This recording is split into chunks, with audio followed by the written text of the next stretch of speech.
celebrate it with. Enjoy the episode, and once again, thank you. Today is a good day, and we getting it good, yeah. I said today is a good day, and we getting it good. I said we getting it good. So It's action time on this special episode of the Game Changers podcast. Hello everybody, welcome to yet another episode. My name is Quinn Segis, and it's a privilege to be here with you as usual. My next guest is a young man who wears many hats, but I'll let him introduce himself to you. Alright, hello sir.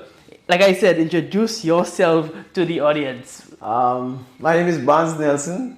I won't say my age. My name is Barnes Nelson. You know, like you said, I wear many hats, umbrella hat as well. Many of you all might have seen me in town selling my CMOS, my local juices. You know, fast forward to now. Well, I used to do music all before that, but now, you know, I am back doing music. So that's one of the hats I wear now as well.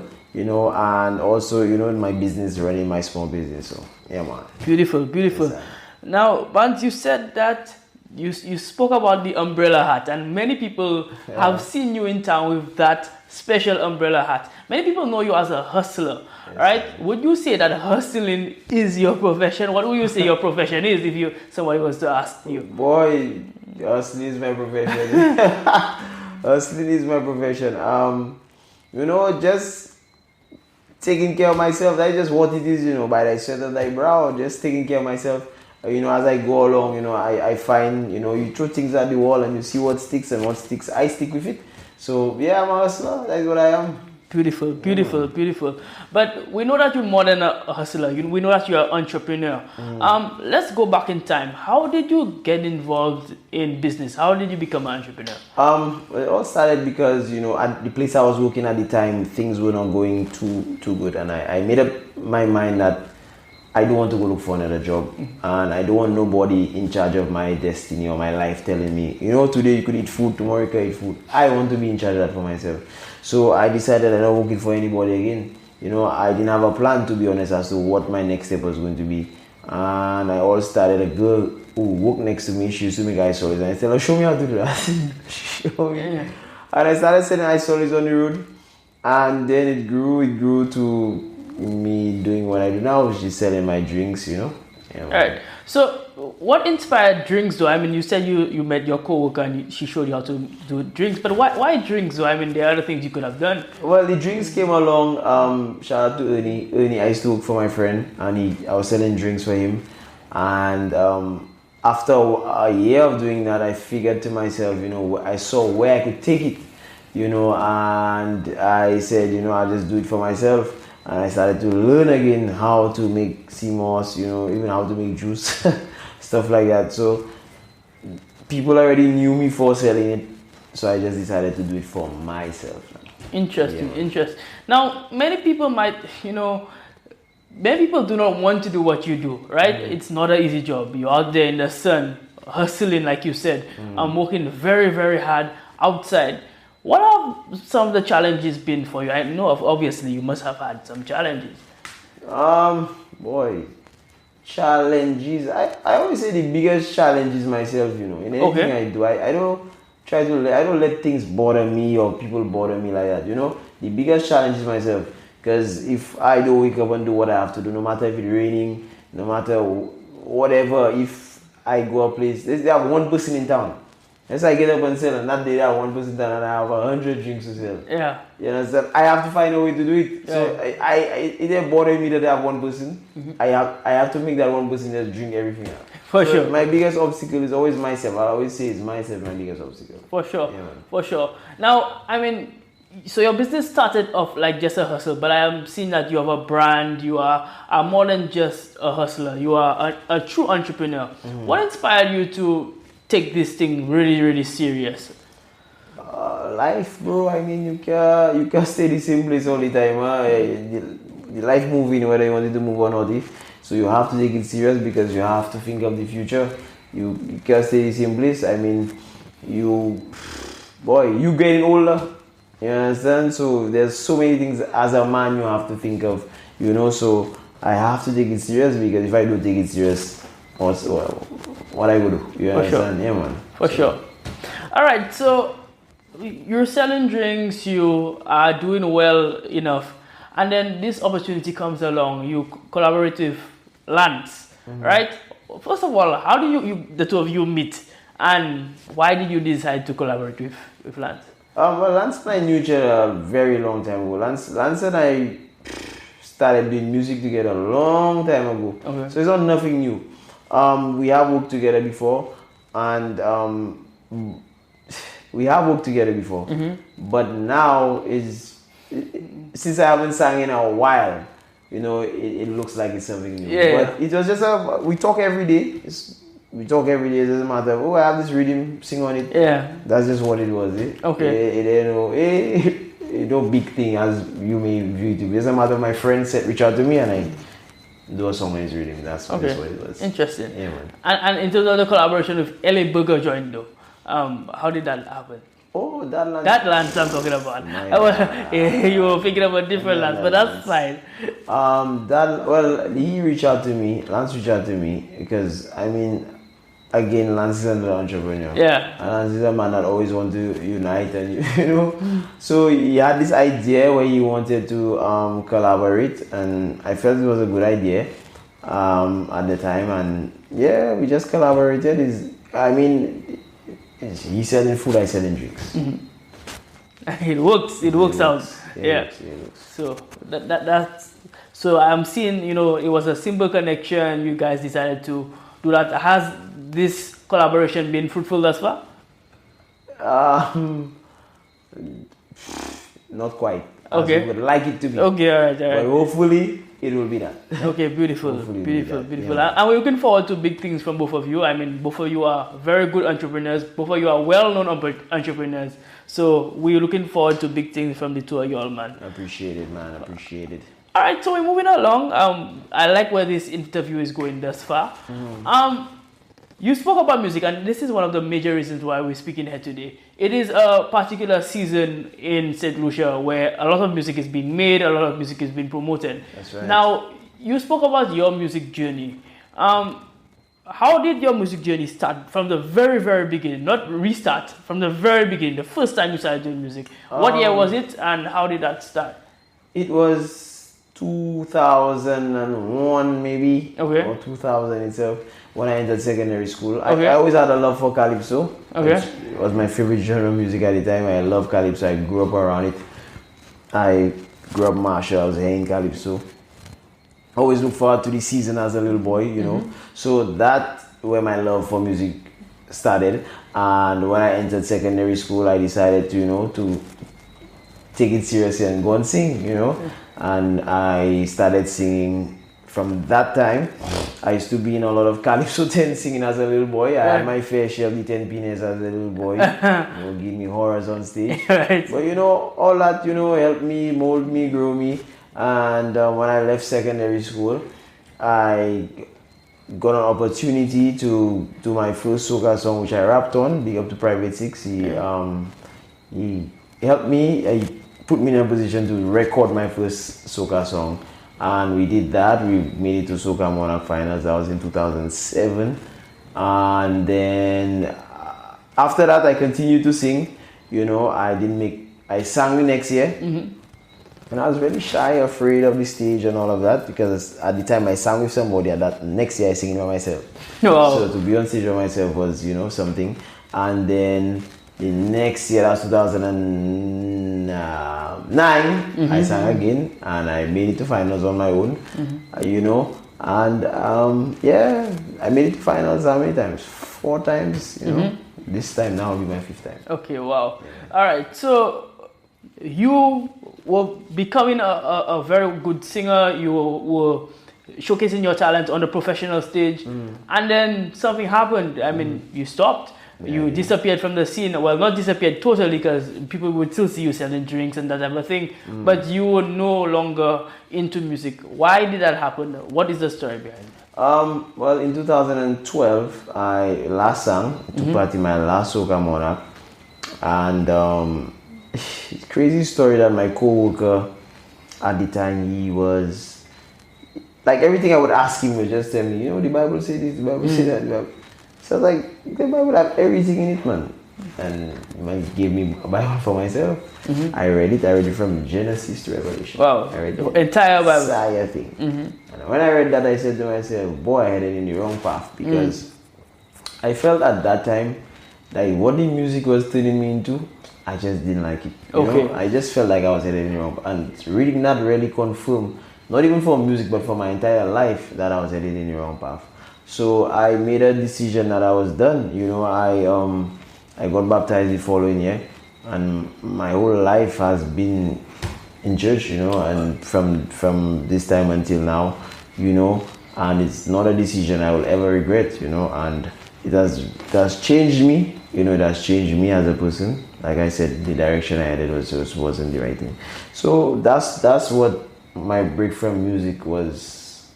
That's the 12 years. Wow. Yeah. Wow. Just transforming into the person that you are today. Yeah. So would you say that then faith has become an important part of your life now? It has, bro. Everything is by faith, bro. I never thought I'd be back on stage again in my life. That's the last thing on my mind. So when I think of it, like, I mean, it's a tricky thing, you know. Carnival, Christian, you know, but for me personally, I just feel like I'm the place I'm supposed to be right now, you know, as of right now. Interesting. Now you just spoke about, you know, the dynamic between being a Christian and Carnival, and it can be a bit tricky, and I understand that. But this year you came up with a particular song called Good Day, and it's becoming a very, very popular song. Why did you decide this song? Well, it wasn't even thought at the time. Like when I heard the rhythm, I just started to sing Good Day. Right. Just started to sing because, you know, I want to keep all my music clean. You know, I don't know, like I'm singing me, what's in my heart. Right. You know where I'm getting from? So that just came out. And I just expanded on it, you know. I grew the song. I recorded that song like 3 times before I got it to where I really wanted to get it.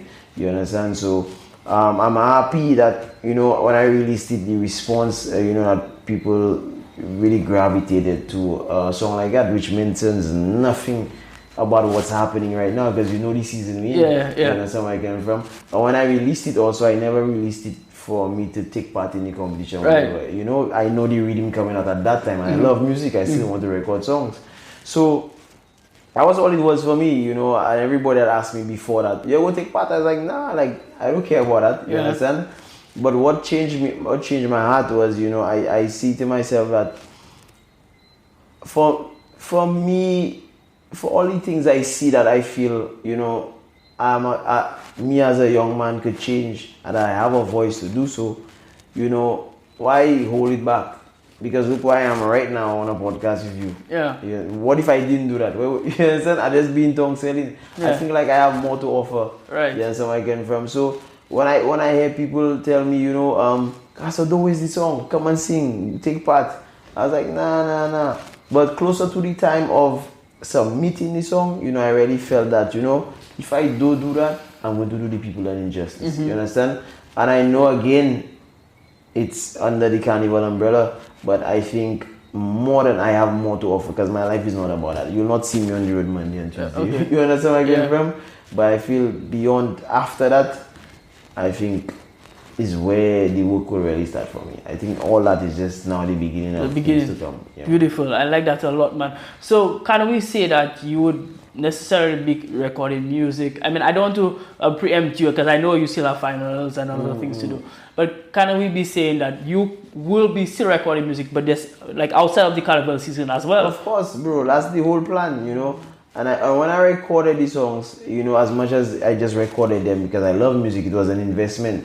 You understand where I came from? Like you say, I'm a hustler.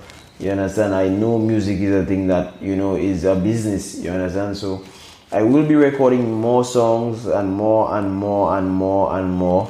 You understand? And hoping to grow my audience, that when you come on my page, you know what to expect from me. You understand where I came from in terms of the music? Because for me, I listen to a lot of hip hop and stuff like that, and I like when I listen to songs that tell me, yo, get up and go and work and hustle, and that's what motivates me. So I want that for myself, that when you come on my profile, on my page, and you see my content, that it will motivate you in the right direction. For sure. I like that. That is very, very beautiful. I'm seeing that, it's something that you've seen that it has inspired you, and now you want to inspire others that way. Exactly. Now, you kind of touched on it a little bit earlier on. Is that typically your creative process? Like you just hear something and you just start singing to it and then it becomes a song? Or are you necessarily like you meticulous that you say, okay, I'm going to create a song now, let me go and invest in somebody to produce the music and that type of thing? Or it's just how you... well, that's how it has been happening so far. Okay. Producers and beats, I just start singing on it, whatever that comes out of my mouth. Wow. I think it could work. If I start singing Game Changer, wow, that could work, I just, I make a song about that, and that's, and now people don't even write songs with everything just from your head. You do a voice note or whatever, store that there, and then you grow, you expand on it until you have a final product. Interesting, very interesting. So I'm seeing that it's almost like a freestyle, but it becomes more than just a freestyle. After a while, you fine tune that freestyle and make it into something good. Exactly. That's beautiful. Exactly. That's beautiful.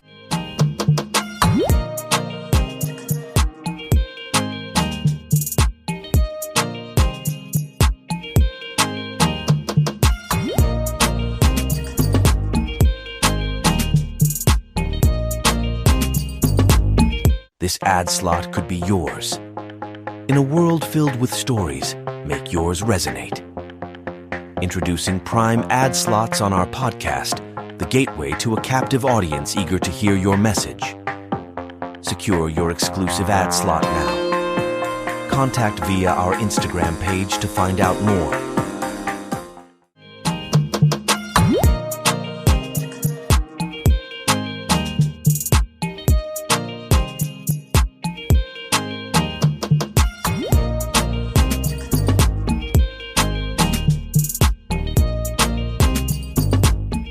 All right, so we're moving on to a segment of the podcast that I call the Quick Hitters segment. So this segment is where you answer my questions as quickly as possible. So I typically say in 30 seconds or less. So the first thing that comes to your mind, feel free to say it. Wow, crazy life. feel free to say it, right? I mean, we have the blessing of editing, so we can edit it out if necessary. Cool. All right. So first quick hitter question. What is the worst piece of advice you've ever gotten? My goodness, worst piece of advice? Yes. I have no clue, bro. Worst piece of advice? I do not know. Okay, you don't know that. I don't know. Fine, so we'll skip that question. We'll forget about that one. Best piece of advice you've ever gotten, though? Best piece of advice I've gotten? Read the Bible. Wow. That's the best piece of advice. Wow, and yes, you mentioned that earlier on. Beautiful. I'm going to replace the worst piece of advice question with another question. Who would you say is your hero? My hero? Someone I look up to.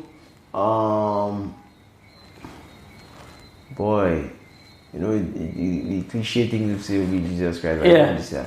But Aldwin Lake is a man I look up to a lot. Yeah, man. Beautiful. And my final quick hitter question, not the final question of the interview, the final quick hitter question. Who would you like to see on Game Changers? Who I like to see on Game Changers? I don't know, whoever your dream person is, that's what I would like to see. Oh, that's so good. That's a good answer. Yeah, that's a very good answer. I have a lot of dream people. Tell me one of them. I mean, people like Julian Alfred, obviously, you want hair. Okay. You Lance from LA Burger Joint, you want hair. That's easy. Yeah, you see. So you can help me with that. That's easy, bro. That's easy. These people who Lance afraid of the camera. So I know, but we'll get him there. Don't worry. We will go get him there. We love that. You'll figure it out. For you. All right, beautiful, man. Thank you so much for that. I think you answered the questions very well. All right. So we're moving on to the back end of the interview. Our time went by very quickly. We have been having a very fruitful conversation though. What would your advice be to an entrepreneur, whether that be a music entrepreneur or a food and beverage entrepreneur who wants to get into business but is afraid or doesn't know how to get into business? What would your advice be to them? Get up and do something, bro. If you want to start selling peanuts, yo, get up and just start selling peanuts, bro. That's the thing. Just start, get up and do something. Everything is gonna happen. You learn as you go along. So it's best you start now, so you make all your mistakes, and then Beautiful. figure out, what works. Beautiful. So just get up and do it. Just do it like Nike, like Nike. Just do it. Just do it. Beautiful. Stop wasting time. Do it. I like that. I like that. Man. So yes, just put your feet in front of each other and get something done. Go for it. If you just there doing nothing will happen. I like that. That is a quote there for sure. Yeah, man. All right. So somebody's watching this episode and wants to get in contact with you, really enjoys you as a person, is inspired by your story, wants to know more about you, or wants to do a collaboration, whether it be food and beverage wise, or just for music or any other collaboration, how can they get in contact with you? You could follow me on Instagram, Orion SLU. On Facebook, you can find me Barnes Nelson. On TikTok, Orion SLU Barnes Nelson, I think, yeah. And my number, I give my number 461-1637. I'm always free to people message me. You can message me on WhatsApp. I have no problem with that. And guys, we're adding that 1758 in front of it, because Game Changers is an international thing, and we never know who can see these episodes. So maybe somebody from overseas wants to collaborate with you, and we'll definitely make that happen. Not a problem. We'll leave all your links to your Instagram, TikTok, whatever, in the bio down below, so that people can get easy access to you. No problem. Game changer. For sure. Game changer. For sure. All right, so my final question, and this might be the most loaded question. What is next for Barnes Nelson? Wow. You can give as much as what is next for you. What is next for me? I have no clue, to be honest. What is next for me is me going there next week Friday. I don't know when that's going to air. Putting that crown on my head. Okay, that was in your immediate future. That's what's in my immediate future. Anything beyond that, I can't take. All right. My focus for now. I feel more than anything. I mean, I don't want to win for popularity or for anything like that. I could care less about that. I think me winning that competition will be a hope for somebody that will see the man that was pushing the cooler, selling the CMOS in town, could come there today and be the next Soca man. Wow. You understand? Wow. So that would be a story for sure. Yeah, man. So I think it's more than just it's bigger than me. It's bigger than me winning whatever the prize is. That's either here and there or there. We don't care what. Yeah. The hope that could bring for that young man that maybe home saying, boy, nothing could happen for me, boy, blah blah blah. Bro, there's hope. You understand? I want to provide that hope next week Friday. That's my goal, bro. For sure. Beautiful. And we wish that for you, first of all. And we believe that you can do it, man. I think we have a lot of confidence in you, not just because we want to say that we have confidence in you, but we've seen what you're about, and then we need more positive people, man, in society. We need more positive people who would be willing to talk about positivity, talk about working hard and not, doing anything illicit. People like you. We need more people like you, and I think you're on the right path for that. And to thank you for doing that, for just on behalf of the entire society. Thank you for that, man. Appreciate it, man. Appreciate it. For sure. All right, guys. So we have come quickly to the end of yet another Game Changers podcast episode, and to thank you for coming on. Thank you for coming and listening to what has been a marvelous episode. Remember to like and subscribe. This helps our channel grow. It helps people hear about our message and helps promote the guest as well. Additionally, we are across wherever you get your podcasts, whether it be Spotify, whether it be Apple Podcasts, whether it be YouTube, wherever you get your podcast, you can get Game Changers. But before I go and before I sign out, a special thank you to Peak Time Studio, who has been our host for this podcast. They have made us feel very, very comfortable, and they've done such a great job. So I want to thank them in particular for this opportunity. Anyhow, this has been an amazing episode, Barnes. Any last words to the camera? Yeah, action time. All the time. It's always action time. Always action time. I like that, man. Thank you guys for coming on. And as usual, stay hungry, and I'll see you next time. Bye-bye.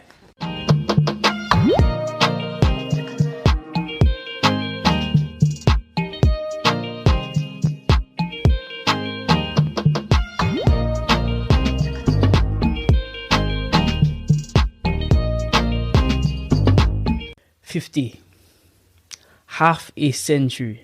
Can you believe it? I barely can believe it. You know, when I started this way back when, I did not really have any idea of how long this would last. But we are 50 episodes in. Thank you for your patience. Thank you for being here with me. And I couldn't have a better guest than to celebrate it with.